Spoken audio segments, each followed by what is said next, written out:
जनपद में आज ब्रह्म कुमारीश्वरीय विश्वविद्यालय द्वारा एक कार्यक्रम का आयोजन किया गया, जिसमें आज ब्रह्म कुमारी की बहनों द्वारा कार्यक्रम का दीप प्रज्वलित कर कार्यक्रम का शुभारंभ किया गया। शिकागो से आई ब्रह्म कुमारीश्वरीय विश्वविद्यालय अंजलि दीदी ने कहा, ब्रह्म कुमारीज ने राजयोग के माध्यम से देश दुनिया के करोड़ों लोगों के जीवन को परिवर्तित किया है और आध्यात्मिकता से आत्म विकास की सीख दी है। वहीं कार्यक्रम के मुख्य अतिथि ने अपने विचार व्यक्त करते हुए कहा, समाज के उत्थान के लिए आध्यात्मिक सशक्तिकरण बहुत जरूरी है। कार्यक्रम में अमेरिका से आई राजयोगिनी ब्रह्म कुमारी अंजलि दीदी ने कहा कि दया धर्म का मूल है और अहंकार अधर्म का मूल है। आध्यात्मिकता से जुड़कर ही हम अपनों में इस गुणों को जागृत कर सकते हैं। परमात्मा ही दया और करुणा के सागर हैं। उनसे ही हम अपने में इतनी दया और करुणा भर सकते हैं कि हर एक के लिए हमारे मन में शुद्ध भावना आ जाए।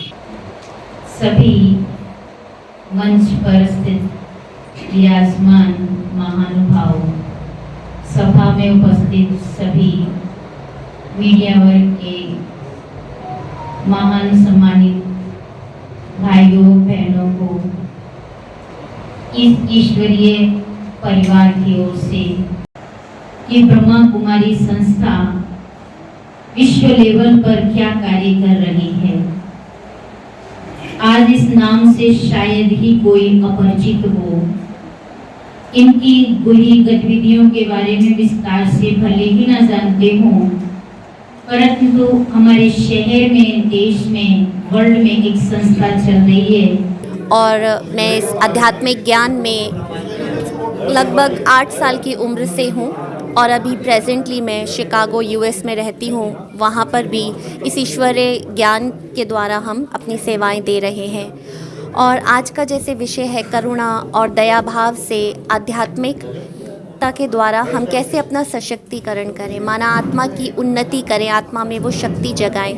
तो यहाँ परमात्मा, परमपिता परमात्मा शिव स्वयं गीता के ज्ञान के द्वारा हम सभी को यही ज्ञान दे रहे हैं कि किस प्रकार से हम अपने जीवन में करुणा और दया भाव को फिर से जागृत करें। और जैसे जैसे ये भाव जागृत होता जाएगा, आत्मा की उन्नति होती जाएगी, तो भारत फिर से एक बार वो स्वर्णिम संसार, सोने की दुनिया बन जाएगा। इस कार्यक्रम को करने का उद्देश्य क्या है? इस कार्यक्रम को करने का उद्देश्य यही है कि जन जन में यही आवाज़ पहुँचे कि किस प्रकार से स्वयं परमपिता परमात्मा शिव जो गीता के भगवान हैं, वह ये ज्ञान दे रहे हैं कि अब आत्मा को अपनी उन्नति करने का समय आ गया है और वो उन्नति ज्ञान के अध्ययन और राजयोग के अभ्यास के द्वारा ही होगी। जनपद में कितने आपके आश्रम हैं इस तरह? पूरे वर्ल्ड में अराउंड 140 to 150 कंट्रीज़ में ब्रह्मा कुमारी ईश्वरीय विश्वविद्यालय के सेवा केंद्र हैं।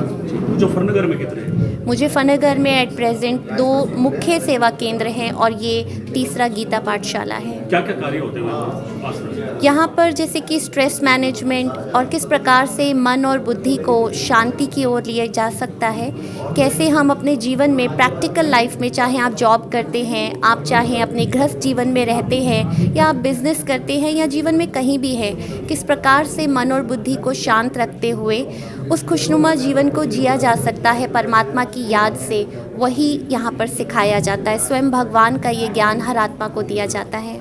उसके लिए हम यही कहना चाहते हैं कि अब हर आत्मा को अपने अंदर वो दया और करुणा का भाव जागृत करने का समय है, जहाँ पर हमें हर एक आत्मा के लिए रहम की भावना होनी चाहिए। जैसे परमात्मा स्वयं करुणा का सागर है, क्षमा का सागर है, अब हमें भी हर आत्मा के प्रति शुभ भावना हो, क्षमा ही उनके लिए शिक्षा बन जाए, सभी के लिए एक भाईचारा हो, एक स्नेह हो, जो भारत फिर से सोने की दुनिया बने।